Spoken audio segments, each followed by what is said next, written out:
let's start with the world of work first and kind of go through that description, and because it really brings the full circle of talent access. Let's start there and then follow our way into product development. Sure. So the world of work was something that we've started to coin and from some of our friends in the industry. And where the world's moving today, technology is accelerating at such a rapid pace.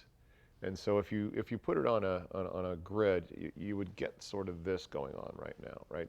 You'd have this acceleration, where historically the solutions available in the workplace have been on a much flatter slope. They haven't changed much for the most part. We certainly had the gig economy show up, but to me the gig economy was a purposeful approach to, I want to have a couple gigs and I want to sort of supplement my income.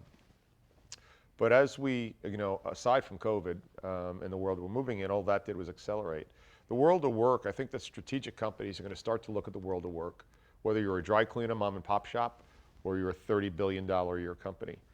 You're going to stop and pause and say, what are the problems we're trying to solve? And what are the resources available to us?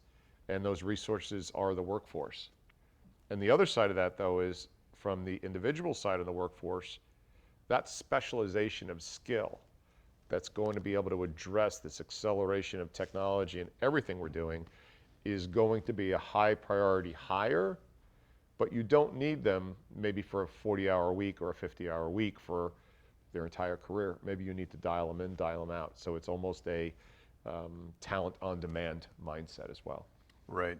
And so when you take a look at our workforce in general, and not only that, but the convergence between perm and interim, sure, contract for the world. I mean, certainly that is converging at a very fast rate, and now, faster based on current events. Yeah, you mentioned it a few times in our conversations, is if you look at the workforce pre-COVID, you had 160 million people. And out of that 160 million people, 60% of them roughly were full-time employees.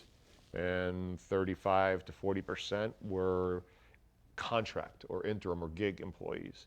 That world of work from the full-time was dropping from a 4-year stay to a 3-year stay. And on the other side, it was the contract or interim roles were starting to increase in percentage of the full pool of employment, and the tenure was increasing. So you had certainly the larger sample where the world lives today, but dropping. And so if you want to address the world of work as a talent access organization, which is what MRI is, you need to provide solutions well before the market demands them.